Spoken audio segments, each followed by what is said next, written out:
So how many lasers since the last time you were here? Honestly, I don't want to jinx myself. Like, none. Really? No, maybe one or two, but like not the rate we were having. Maybe the cops been busting people. Yeah. I don't know. Maybe our podcast stopped people from doing it. They That's saw what it is. your podcast And they said, man, I feel bad now. I feel bad. I'm going to stop. I got to stop. No, I don't know. And it's just our line. So maybe it's just, we're getting lucky. Yeah. I'll take it, though. That's good. It's the worst thing is like a laser at like 10:25. Right Yeah, before when we you're about to close. leave. Yes. And we're like, oh, no. Peyton and I were talking about this. What ILS do y'all set it to when y'all close? Is it 22 left or 4 right? Typically, it's 22 left. Okay. The 22 left's the calm wind runway. So that's, if it's the winds are going to be variable or kind of just whatever all night, 22 left's what we go for. Center likes it on 22 left. Y'all have a box that monitors if it goes out, right? Yeah. We got all sorts of equipment. There's all sorts of backup secondary equipment that we will show if we're on the primary, secondary, if it's out. Obviously, with the ILS, there's localizer and glide slope. So if the glide slope's out, you can still do the localizer. Yeah. But a lot of times that's not good enough for the regional pilots. So they'll still want to do like a more serious approach. They actually don't like it if we keep it on the RNAV. They'd be like, let's say the ILS was out for 22 left and the RNAV's only available, but the ILS for 4 right works still. They'd rather have the ILS for 4 right set, even if the winds are kind of favoring 22 left. Really? It depends on how stiff the winds are. Like if it's like, So they just don't like doing RNAV approaches? I think it's the regionals require the regional pilots to do the ILS, like back up a visual approach with an ILS. Okay. And I don't know why they don't allow them to back it up with the RNAV, but again, why the RNAV isn't a precision approach, I'll never know. Yes, the FAA hasn't changed that. So I think it's stems from all of that stuff. But center, when they take the airspace at night, they'll take all the airspace minus the airport. So once they clear an aircraft for the approach, they're like, hey, report IFR cancellation. And it's up to the pilot then to close the flight plan, right? Yeah. Just like any other uncontrolled airport. Setting it to the ILS for 22 left, they bring a lot of people in, so they prefer 22 left at night. Most of the time, though, if it's like really strong winds out of the north, we will go 4 right. Lately, though, our 4 right ILS has been out, so you can't, or at least you can't do it at night. Oh, I didn't know. I don't. You don't listen to the NOTAMs? Yeah. Got him. We got him, guys. Call the feds. Y'all Call say it the so feds. fast. Say it so fast. It's hard to. No, we mainly only cut it on the super early morning and late at night. Usually, whenever y'all get to NOTAMs, is yeah, it's like the 20th auctioneer or something. 20th time we said it that day. But no, so it's lately the ILS for 4 right is not available at night, ILS or localizer. Okay. Something to do with obstacles or something. When I was working for Acadian, we did come in at night, and I've had to hold at laughs because somebody was coming in on an ILS and didn't close their flight plan, so center didn't know if he landed or not. Exactly. And he was trying to get a hold of him, calling signature, blah, blah, blah, and then we were sitting up there just holding. Yep. Hoping this guy would call soon. And that, kids, is why you close your flight plan. Yes. Not only will they send search and rescue after you and probably foot you with the bill, you make other pilots hold out if you don't close it. We're up there just burning fuel for no reason. It's one of those things where it's like, so if we have multiple people going into like an uncontrolled airport, right, and they're both IFR, the first guy lands, doesn't close his flight plan, we got to hold you out for at least, I think it's like 30 minutes, and then there's another 30 where we have to like really kind of like ask you like, hey, are you okay with this? The amount of work that they had to do to call people and get a hold with like the operations manager at whatever small airport you're calling, is that number even still valid? Is that person still the manager? Yeah. Has this information been updated? And it's just, you're doing all this extra work just to be like, did he land? Yeah, I'm fine. Oh, okay. Thanks, man. Like, I figured you were. And obviously, we're doing it in case of something terrible happening. Yeah. But 9 times out of 10, it's just like, I forgot. Oh, I forgot. They're like in the recliner at home. It's like, oh, man. Just close your flight plan. Yeah, I think we even tried to call CTAF 18.5, and the guy, nobody answered. Center was trying to call Signature. He's getting in his car whistling. Oh yeah, the guy was going to the hotel. You know, he's tired. Yep. It's really funny too, because a lot of times when we do that, when we switch you guys, right, report cancellation of IFR in the air, this frequency, or on the ground with flight service stations, again, all of it kind of seems quick and fast, but we've just said it a million times by now. But it's one of those things where it's like, we're kind of really hoping you cancel in the air. Yeah. Obviously, cancel only if you get the field insight visually. Yeah. Right? If it's socked in, don't cancel until you're actually on the ground. But we're really like, come on, cancel in the air. Cancel now. Yes, please cancel. Well, for us, it's easy too if we cancel in the air, because having a call either like landing and you get busy putting the cowling covers on and all whatever you got to do to set post landing checklist and all that stuff. Yeah, it's easier for us to do it in the air, and then calling. It's easier now than it used to be, because the number would go straight to Lafayette or whoever the controlling agency is, and you used to have to call flight service. I was going to say, yeah. Is it not flight service anymore? You can call flight service, but you can also. I guess you just call the TRACON or whatever. Yeah. Interesting. I didn't know. There's a number published that you can call. That that makes sense. Yeah, we're the ones that want you to cancel. Yes, yeah. Makes it a lot easier than it used to be, because you'd have to go through flight service and what state are you in? Mm-hmm. You want a briefer? We have had people call for Lafayette, Indiana. Oh yeah, and it's funny because they're like, oh yeah, they just did this approach into this fix or whatever, and you're like, no. Yeah. Are you sure? Yeah, positive. That's not us. And they're like, oh, okay. It's like, are you sure you didn't mean Indiana? Yeah. Well, that's only happened a few times. Yeah, I ended up flying up there one time. It was so weird. Did you really? Yeah. Oh, that's cool. And when I was at Acadian. What's it like? Is it worse or better? What's it like? Is it worse? I don't remember. I just remember it being weird to call way up. better up there. Yeah. I don't remember. They're all right, I think. No, y'all are worse. Yeah, I knew it. The bad boys of the two Lafayettes. That's right. That's right. That's right. No, I don't. No, I really don't remember. But I do remember it being weird to call up Lafayette approach or Lafayette ground, and just like, wait, I just left Lafayette. Yeah, that's kind of cool though.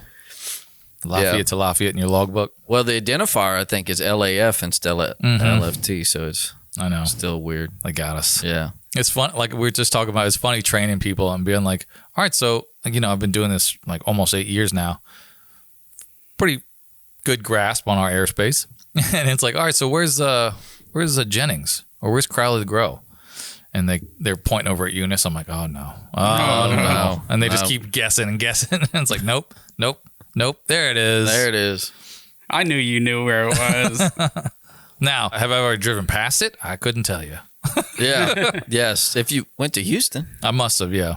Well, actually, the airport's south of the town, but it looks abandoned. If you fly over it, looks abandoned. Does it really? Yes. Like, there's no markings. Or they're faded. They're really faded. They're there. I got you. They're really faded. They haven't painted the mark. We only go. Runways. I've only driven past Houston or to Houston a handful of times. Yeah. I usually go east more than anything. Oh. Yeah, well, that's where you're from. Yeah. And there's no airports in the swamp there. No. No. So how about them aliens? Dude, it's wild. Yes. It's crazy out there, man. The truth is out there. And I want to believe. You guys aren't X-Files fans, are you? No, I told you we've about done that. this already. We've talked about this already. I told you about that. Have you done your homework? No, That's I forgot. I didn't do my homework. I'm sorry. Oh, I'm sorry. gosh. We didn't. But no aliens to report yet. Oh, okay. Yet. Good. Good. I don't think I could tell you even if I did, though. It's top secret. Yeah, you know who would know? Patrick. Patrick? Yep. We need to get Patrick back on here. Yeah. We could talk about aliens. He knows. He knows? Yeah, he knows. Okay. We might be on the same line, but he knows more. Yeah. Oh, he researches it? No. Oh, he's got a higher level of clearance. Yeah, yes. For sure. All right. Yeah. He has been in the agency like a month or two longer than me. So okay. That'll do it. That'll do it.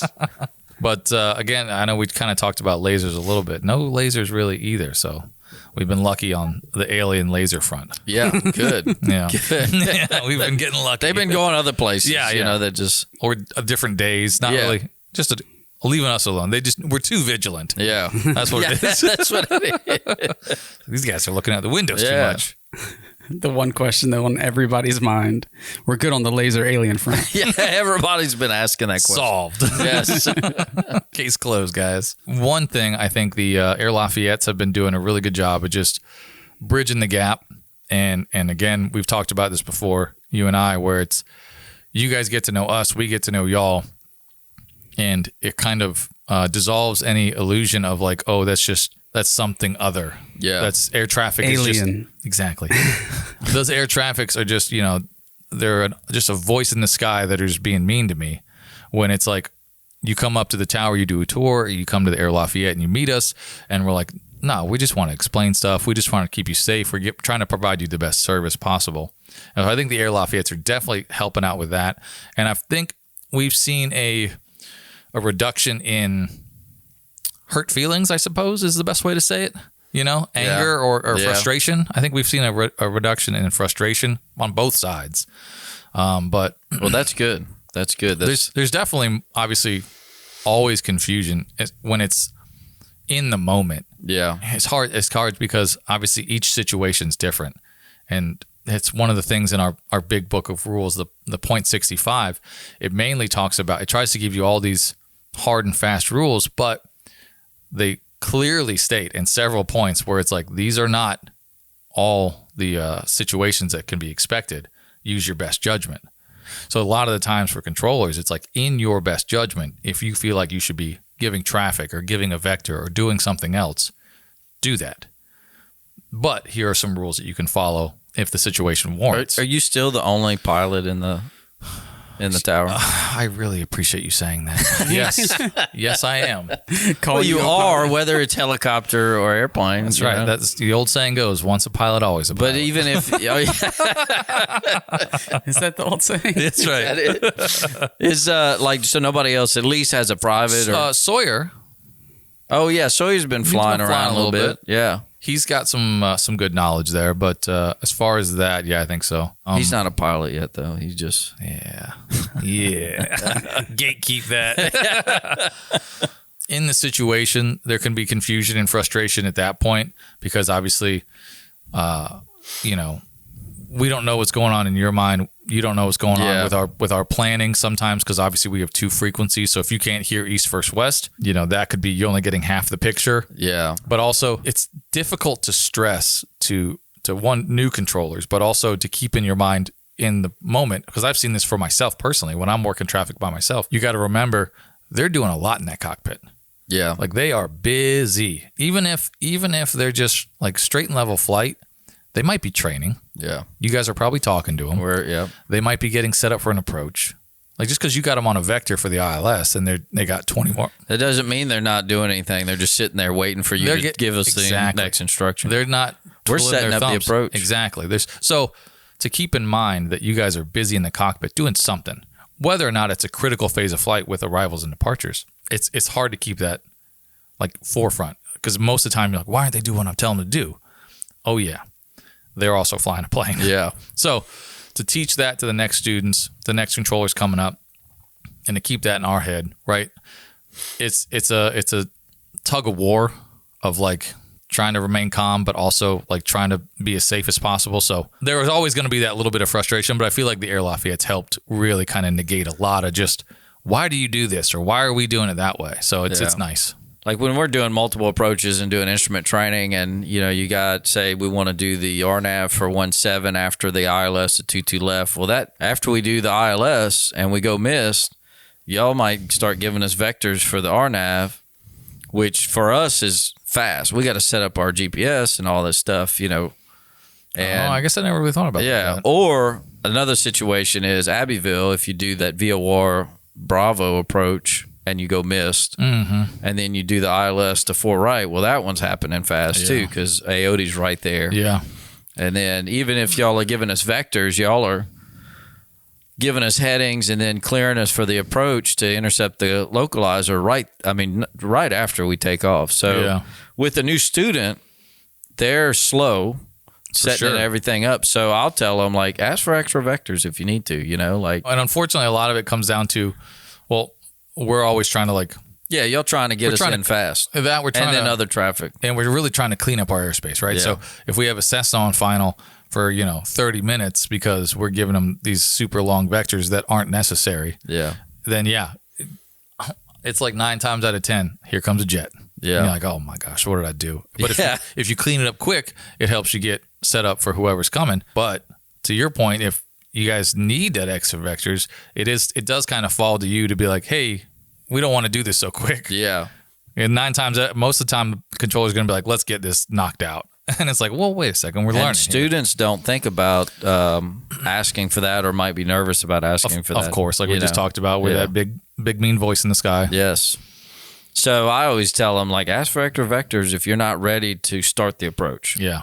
Because got to get GPS set up, got to get frequencies in, got to get the headings straightened out. And I know we've talked about this before, and I complain about it a lot, but I really wish there was a program, or just somebody give us free money. If you're watching this right now, if you have $1 million you want to give to us for this program, I would like to get more controllers in the cockpit to at least see what it's like. One, just to get the checklist for takeoff and landing, but also get set up for an approach, because like you said, there's a lot of knobs and switches and plates to review. And even if you've done the approach 1,000,000 times, you're still going to review it, because that's the smart thing to do. I get a lot of students too thinking about charts and stuff, or checklists. They'll call ground and get a clearance to taxi, and then they're like, oh, I got to do my taxi checklist. And then they start like, no, you already got a clearance. We need to go. Yeah. They cleared it for us. Should have already known this. Yes. Should have done this ahead of time. Yeah. So my favorite is some of the guys out of the North Ramp. It's always interesting because, like, you do like one airport tour when you first get here. So you kind of forget how deep the North Ramp can get. Yeah. It's a long, uncontrolled parking lot of airplanes up there. Y'all are blocked a little bit too. We don't see any of it. We see the very edge, and then there's that Skywalker hangar, that new one. Yeah. But so that's not too bad. But we'll see the very edge by the T hangars up by Lima and Papa. That's where we kind of see the start of it. So they'll call ready to taxi, and we've timed it, and we're like, it's been 5 minutes. Where are they? Oh, there they are. It's like, oh my gosh. Y'all gotta call us a little. Yeah. Wait till you're near Lima. Yeah. But I get it. And nobody thinks about that. They're just sitting there in the parking spot. Well, and I get it. You guys are running, you're doing your thing, you're getting comfortable, getting geared up to fly. We're sitting there going, I thought I told somebody to taxi. What's happening right now? Well, some places have kind of a radar thing, huh? Like the big airports have. Yeah, it's called ASDX, and it's a surface radar. And so obviously the radar we have here points up to the sky conically. So there's a zone. If you get the closer you get to the radar site, the less accurate it becomes, and it won't read you because it's not bouncing radio signals or whatever off of you because you're below it, yeah. But the other one just points down and does the same thing for the ground. It tells people where they're at on the taxiways and stuff like that. I don't know if it's the ASD system that does it, but there's a way to tell if they've crossed the hold short line. So to tell if you've had a runway incursion. Well, there's which a I thought was system. really interesting. I don't know if it's that or it ties in with that. I've been to bigger airports that have a system where if a controller tells you clear for takeoff, but the lights are red that lead out to the runway, then you don't go. And that's what's cool about aviation is that there's so many tools, but they're not consistent enough because obviously, the bigger airports need the more sophisticated tools. They need the ground radar. They need those lights on the taxiways and the runways. We don't need them here at Lafayette. Yeah. But it'd be cool to have them.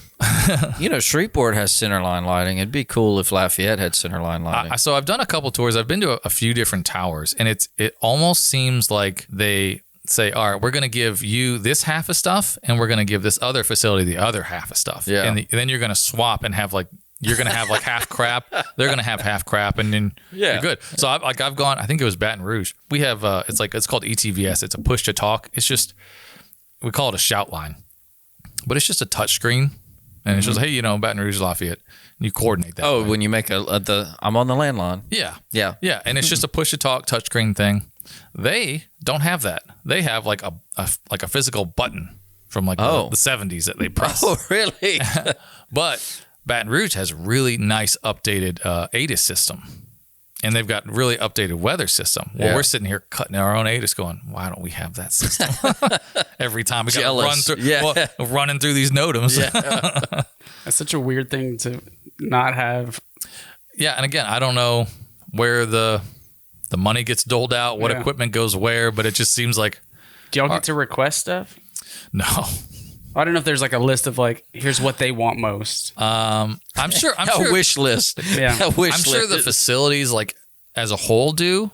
Like the manager might be able to do that with the FAA, but like for controllers, no. We just, if it breaks, we report when it breaks, and we say. I guess something. Would y'all rather have an updated system or a touchscreen push to talk button? Honestly, I think 6 of one, half a dozen the other, because it's like if something breaks, like we have our tech ops guys are great. They do a really good job at fixing all the systems when they do go out. But it's funny because we got one guy that comes through, and there's we have old school push buttons for the airport lighting. So with those the push buttons for the airport lighting, it's just a physical switch again. But when you click them on, a light will come on. It'll be red or green. Red's off, obviously green's on. The lights sometimes go out because they're literally just small incandescent light bulbs that burn out all the time. They're not LED. Exactly. Yeah.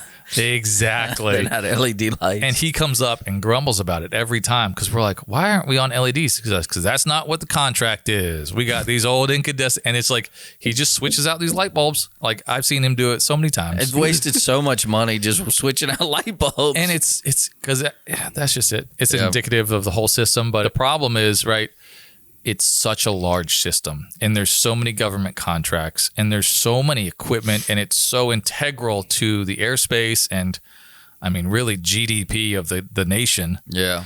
That it's like you can't just down even like a small facility like Lafayette just to do these upgrades, because the upgrades would take, I don't know, a few months maybe. If we're talking about like brand new equipment. Okay. Not to switch to LED light bulbs. No, not to do that. But if you're talking about months just to do upgrades, how long would it take to do the government contracts? Well, I know whenever how long y'all would it take have, to get the money? Like, so there's all these processes. When and it's y'all like, have one of it, like the radar go out, it's like a big deal for, you know, y'all can't see anybody below 3,000. Or well, luckily with the implementation of ADS-B, it's gotten a lot better. Yeah, ADS-B, okay. we can still kind of go down to the surface, and that's considered fusion. We use the radar sites and ADS-B to kind of tie it all together. So when one of the radar sites go down, like ours, we're not quite limited radar, but we are. It's a weird in between. Okay. But now that ADS-B is more reliable, we kind of still work it like we do normally. But with such a large backlog of like how to get things fixed, it's such a big system. Like I understand why we don't have all this new equipment, because how are we going to get the money? Where are we going to do this? When are we going to do this? Like it's so crazy. And that's why we're having a lot of problems with, I would say a lot of problems, but we're having some problems with these bigger facilities, because they've got all this new equipment ready to go, these new ideas, these new tools to use that they just can't tie in, because all the stuff they're trying to tie into is old, antiquated. Yeah. So how do you tie in a cloud-based server thing with floppy disks? Yes.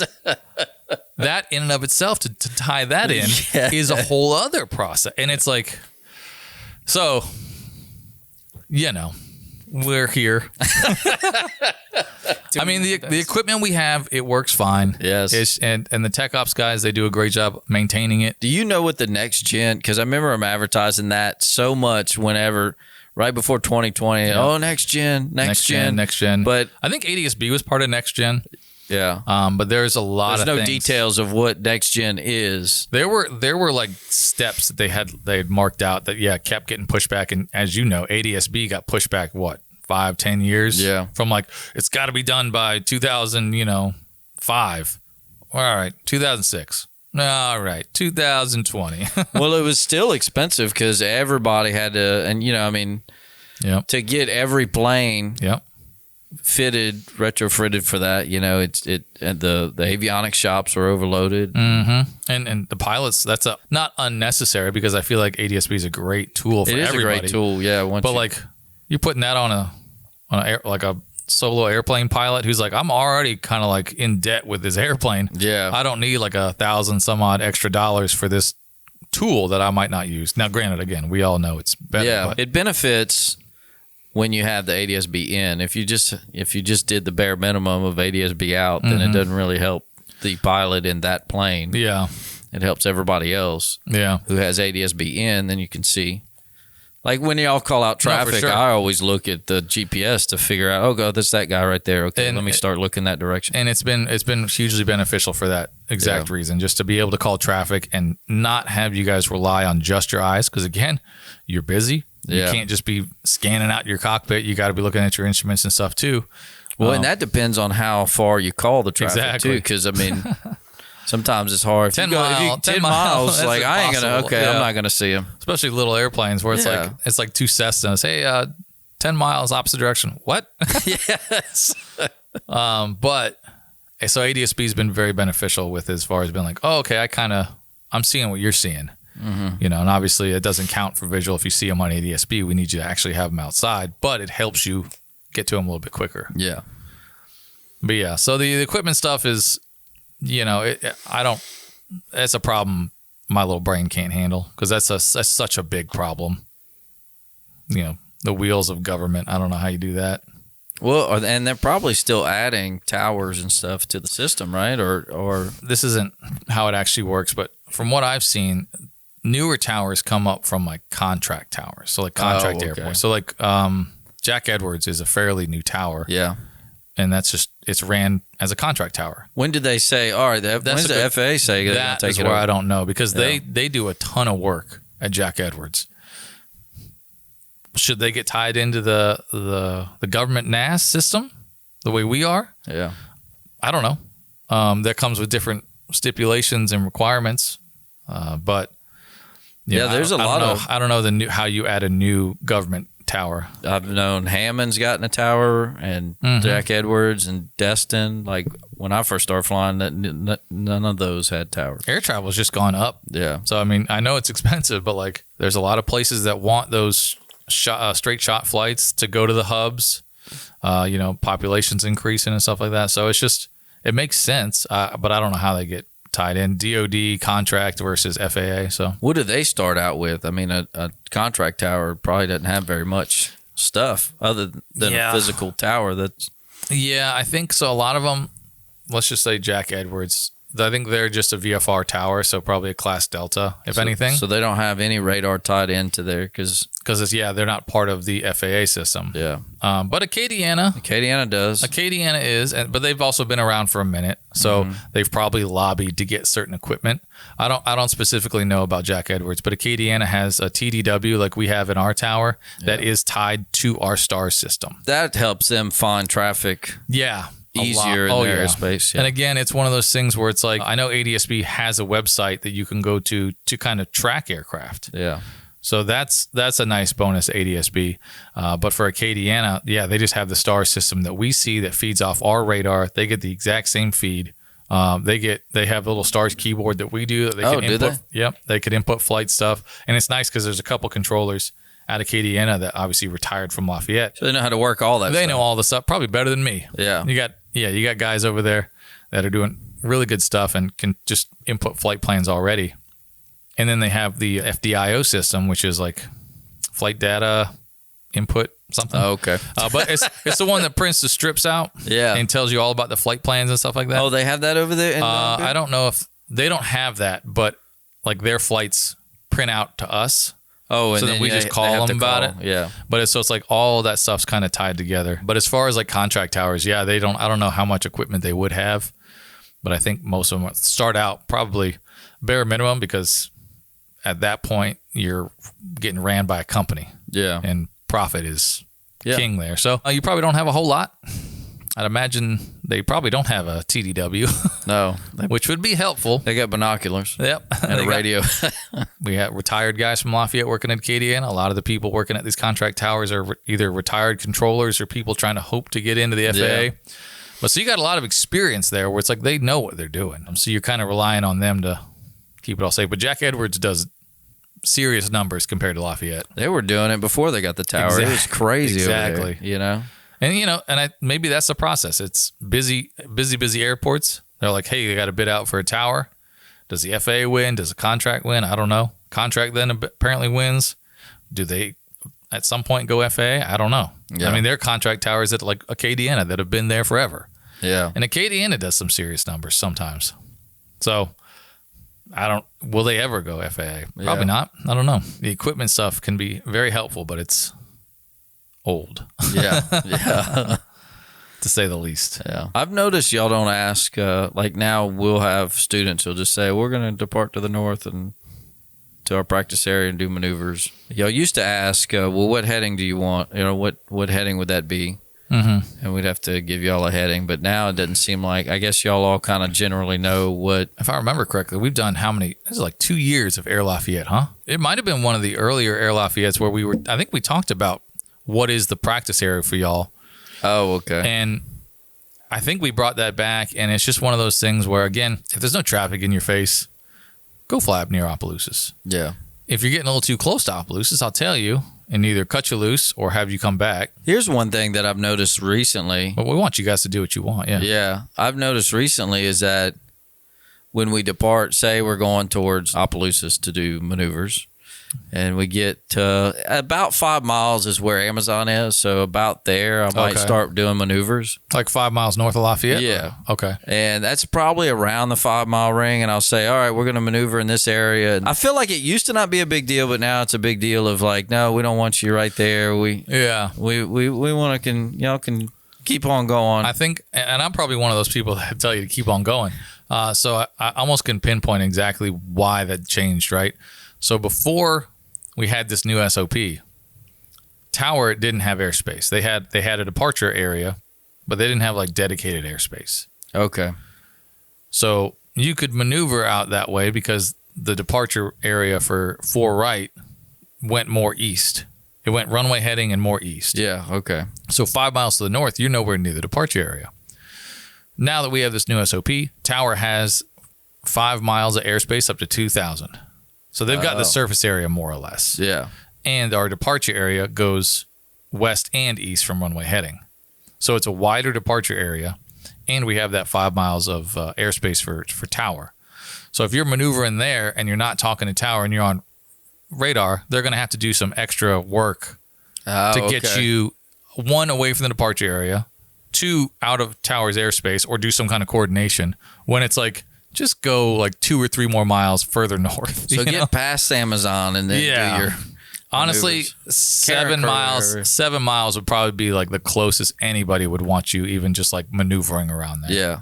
Because then, again, let's say you're just doing chandelles or something, just zigzagging back and forth, and it's like we got a departure going out north and they're turning toward you, and it's like, oh, we got to issue traffic now, and it's like, why are you there? Yeah. Go away.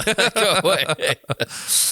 Where if you were, again, 10 miles north, by the time that departure to the north gets to you, they're already climbed through whatever altitude you're at. So I think it's because of the new SOP. Okay. I've had people say, some of the controllers say different things. Yeah. And, Want me more away. Everybody's different, but, and again, comfort level for sure. If somebody's comfortable having you work 5 miles, okay, then they're going to have you work 5 miles. Well, and then sometimes we're just like, we're going more north, but we might do some steep turns or something on the way, which will kind of keep us still going north. But I'm ready to get started because we're 5 miles away. And that's something else we talk about a lot, where it's like, I know for me, when I was in training, it was kind of a point of frustration because it was like, what is this VFR guy doing? Oh, yeah. And my trainer was like, probably avoiding clouds. And I was like, oh, yeah, that's right. You're supposed to do that. Even if you guys are just doing maneuvers, you're VFR. You can literally do what you want as long as we don't restrict you. And it's like, yeah, all right. Start your maneuvers when you want. Okay. And we'll tell you if we don't like it. Yeah. Not there. Keep moving. Keep moving. So they gave Tower more space than before. Yeah, more area of responsibility. And it's... That gate, because now y'all clear people to 4,000 instead of 2, like it used to be 2. 2 for the longest time. I think it was either Air Lafayette's or maybe an runway safety, like air RSATs or whatever, where the jet pilots specifically, were talking about, why are we stopping at 2? That's so much extra work to reconfigure and then get back into the climb, and then like leveling at 2 and stuff. So now going to 4 makes life easier for everybody. Yeah. Because by the time we switch you guys, by the time they're at like 1,000, the button pressing and to get over the next frequency, you're at, let's say 1,500, 2,000 at the most. You're still able to climb. Plenty of time to get radar identified and keep climbing. So it works out a lot better. I hear y'all send Skittles down the tube. Skittles, is that what it is? Yeah. Who told you our secrets? Yes. Your wife. That's why y'all sometimes sound like y'all are eating. That's what we're sharing. Skittles. Yes. Yeah. No, it is funny, like talking about eating while you're up there, because like, you know, sometimes our breaks are nice to have recuperative breaks where it's like you just had a busy scenario, you want to go like just kind of Just be in a quiet room, and just decompress and think about whatever. So you don't always want to like have to like eat on your breaks. You got like little snacks or something, like little like I call them breakfast cookies. They're these little like Belvita cookies. Yeah. A little plug for Belvita. But you know, you get these little cookies and it's like you're snacking on them, and it's just I have the worst timing. Like I'll be like, huh, and someone will call. I'm like, oh man, and I don't want to like sit there and like leave you hanging. So I'm like trying to chew, or like I'm trying not to be like mouthful of food talking to you, but sometimes that happens. Sorry, guys. Sorry. So the tube kind of gets stuck every once in a while with strips. I don't know how. You'd think it'd just be a smooth It metal just tube. backs up like the strip gets They stuck. get caught on something. Yeah. So you use Skittles to try to Exactly. clear it out. Well, it's actually we call it a pig, and it's just a cylindrical thing of styrofoam, but we call it a pig for some reason. And you put it down the tube, and it makes this terrible noise. The whole facility, and you're like, oh my god. So it sounds like a pig. Yeah, I guess maybe that's what it is. Yeah. Squeals or something, but that'll clear up whatever's down there. But I imagine Skittles would do the same thing. Yeah. When new people start out trying to figure out how to like get it to start sucking and then take the strip down and make sure it works properly, they mess it up 9 times out of 10. And you're like, how are you doing this? It won't take the strip all the way down, and I don't know how. You'd think gravity would just take it. Yeah. But it just gets lost. And you're like, I don't know where that strip. All right, well, he's going this way. Okay. Oh, so it won't even make it down to the bottom. No. It's not like it's caught on something. It just No, it just I don't know. It eventually something eats it. If you use the pig, eventually you'll get like 4 strips at once. And you're like, oh, I got him now. Yeah. But like okay. if you just do the one off and you're like, I don't know, it's in there forever. Until we do the pig, it's in there forever. I don't get it. Talking about going back to equipment, that is ancient technology. There are facilities that have like it's electronic strips Yeah. where it's like if they've got a tower trachon like we do, they can just be like enter some keystrokes and be like, yeah, this guy's departing. And then downstairs goes, oh, this guy's departing. Great. That seems like the way that It should be done in 2025. But then we wouldn't be able to talk about Skittles. Yeah, that's right. Full circle. That's the only reason. Is just Yes. keeping Skittles in business. That's how Skittles stays in business. That's it. That's it. Plug for Skittles as well. You're gonna have to like edit all that out for monetary stuff. What if I said Disney? No. Oh, man, No. this whole podcast is shut down. Come back next week. Aliens are fine. You Yeah, can talk aliens about are aliens okay. all day, and the government's fine. You mentioned Disney though. Yes, you're done. Lock them up. Done. I would say Walt Disney was an alien. I'll be on record saying that. You heard it here first. You think Mickey's head is just shaped like that for no reason? His copyright domains up so you can copyright. You can put little Disney dancing in here on the video, couldn't you? Because his copyright stuff it's like 100 years old, so you can do like the old original Mickeys and not get sued by Disney, right? You want to talk about aliens and technology? AI. It's not as smart as we all think it is. Oh, no, it's not. I literally, the other day, I had a pilot ask, he's like, hey, we're going to Louisiana Regional. Well, we would like to go to New Orleans Lakefront. We just don't know if they have self-service fuel. And I was like, all right, cool. Let me look it up here. So I went to the computer we have, and I went and looked it up. Hey, this New Orleans. I typed in, literally, does airport KNEW have self-service fuel? Right? Google auto-populates with the new AI, Yeah, like that smart AI thing. AI, like, oh, yeah, well, this is a generalized answer from the internet. And it said, yes, Chenault International Airport, parentheses, KNEW, in Lake Charles, Louisiana, does have self-service fuel. And I went, what? Like, That's completely wrong. how'd you Yes, do that? yes. How'd you plug NEW into Chenault? And I was like, that doesn't make any sense. Oh. I eventually found the answer, and I was like, no, I'm sorry, it doesn't. But it just blew me away that it was such a You big, thought it was so smart and it's going to take over the world. and especially like especially That's like the one thing that Yes, and that threw it all off. that's it. That's it. I'm no longer worried about Terminator. Come get me, Skynet. Yeah. I bet you can't. No, yeah. It was just such a like the Google AI being just so wrong so quickly, and I was just like, that's the dumbest thing I've ever seen. So and so sure of itself. yeah, yeah. So just gotta do yourself a favor and just do some like just read through what AI is telling you. Yeah. Well, he could have used his ForeFlight if he had ForeFlight. By the time I got back to him, he was like, "Yeah, that's what we're seeing too." Yeah. So he was probably doing the same thing, but Yeah. that's what we're there for. Yeah. We're there to help you guys out. Air traffic. Better than AI. I like that tagline. I got you. Honestly, I might have just made a point to not use new technology. So we're going to be stuck with that vacuum tube forever. That's right. Vacuum tube and incandescent light bulbs. Yes. We're stuck. I just made the case for it. Damn. How good are y'all at what's like weather whenever you have maybe an airplane that's trying to avoid weather or trying to, I know only y'all could really only see precipitation. There's no, can't see clouds or anything. Because we all know Ryan doesn't trust weathermen.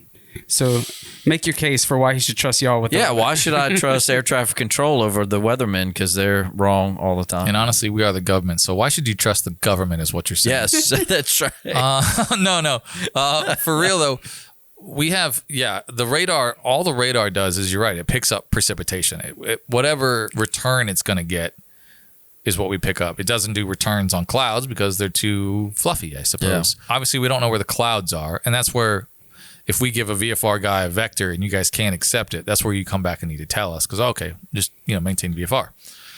But for the weather, we get pretty good updates on the actual rain, or it could be hail. I don't know what the precipitation is, but You'll have intensity though, right? Yes. Yeah. So the precipitation we get comes in 4 levels of intensity: light, medium, heavy, and extreme. And the extreme and the heavy have 2 layers, right? So there's 2 different types of heavy and 2 different types of extreme. So we can kind of pick that out for you pretty good. Kind of send planes in areas where there's no either light or no precipitation. So the way we always describe it to new controllers is that, like, right, so you guys may or may not have Sirius or some kind of like satellite-based weather information. So you might not have a top-down satellite-based weather thing.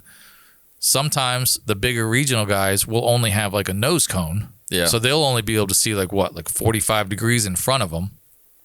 And that stops at the first layer of precipitation because it's just what's in front of them. So they don't know what's behind that. They also don't know how high it is. We don't know how high it is typically unless we have a pilot report, but we'll be able to see our entire airspace because the precipitation is tied in with diffusion stuff. So if we get Lake Charles and Baton Rouge's radar as well, we'll be able to see all of Lafayette. Oh, okay. So it's not even, it goes beyond our airspace because we have it'll go out to 80 miles, and we'll even have it to where the precipitation will be on the edge of the scope, and we know it continues. We just can't see it because that's where it stops. But so we see that precipitation, we can see it form, and we can pull up a history to see where it has been in the last, I think it's 15 minutes. It shows a little incremental movement of it. Yeah. So we can kind of tell where it's going, and that's just on the radar scope. We also have a computer system. It's called the ITWIZ. I don't know what it stands for. The ITWIZ. We have acronyms for days. Yeah. But the ITWIZ is a pretty good little computer because it does the same kind of thing. It shows almost the same thing on the radar scope, but it'll show direction. It'll show pressure lines, if there's a tornadic activity, if there's any lightning strikes, and it'll show from 50 to 100 miles to 150 miles. So that'll show us the big picture. We'll be able to give you the precipitation, one that's going to be impacting you the most. You're right in front of you. And then also if there's there's also smaller cells behind that, or it's going to continue along the next 40 miles along your route of flight. So we'll be able to update you on that. It's not as accurate. It's not as up-to-date accurate as the radar scope is. It updates every couple seconds. Yeah. The precipitation, I think, is so dynamic that it's not able to keep up with it. And again, if we can't see where those giant cumulus clouds are forming, that are about to start raining. Yes, I might ask It might start raining there, and we don't see it until you're through it. I might ask for deviations just because I see the buildup. No, and we always talk about it with radar controllers where it's like weather days are funny because they're typically slower traffic days, but they're still heavy work days because we're doing extra work to, one, point all the weather out to you guys, give you all the PIREPs, get as many PIREPs as we can get, right? Because we're always having to ask for ceilings and bases and ride reports and stuff like that, visibility. So we're receiving, soliciting, and disseminating PIREPs. We're pointing out all this precip to you.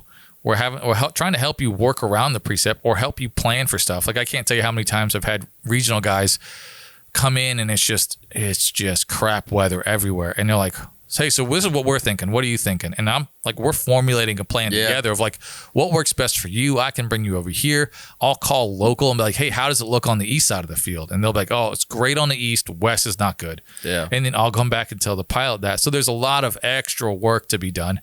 And then everybody's getting approaches, right? There's just because it's light traffic doesn't mean it's easy work, because it just kind of changes what we're doing. Yeah. But we do issue a lot of precipitation. Most of the time, light and moderate stuff's not a big deal. We just kind of tell it to you guys to be informative. If you guys want to dodge it, we have IFR guys. It always is funny to me because we all have these IFR guys that are like overflights. It's like, you clearly have done your homework on this flight. Yeah. You're not a novice pilot. Don't you see this in front of you? Yes.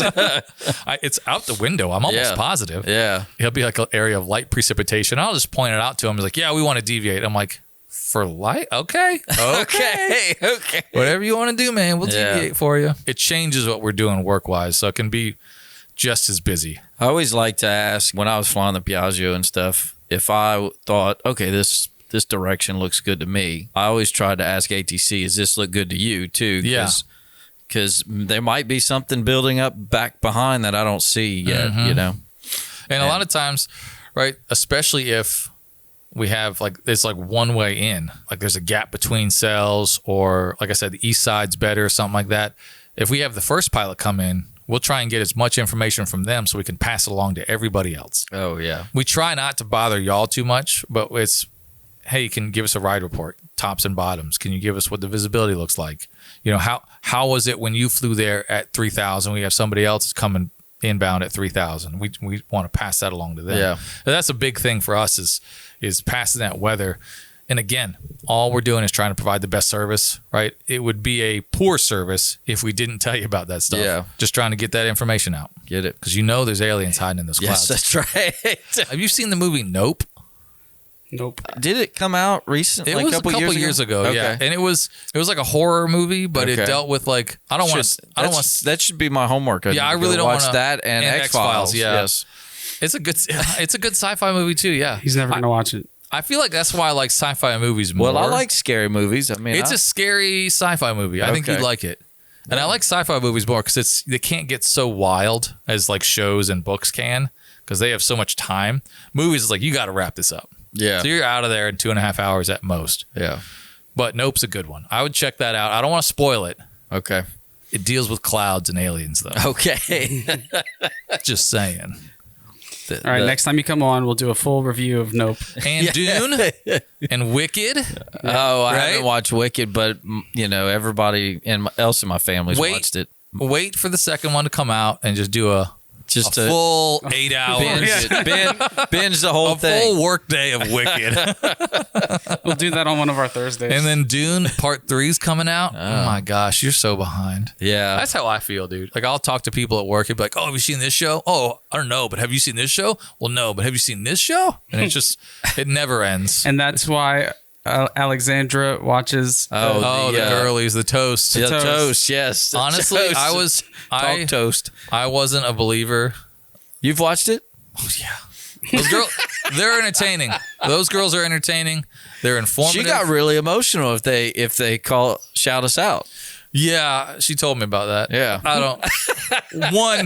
One, I like you guys a lot. Yeah. You're not even close to that level of Oh, podcast. God. They are legitimate. Yeah. They get celebrity. Granted, it's all like reality show stuff, but they get celebrities coming on. They do all sorts of press. those girls are making it. Yeah. All right, Ryan, you got to All get right, some we got to step it up. We're gonna have to get us some aviation celebrities. I don't know. They've got merchandise now.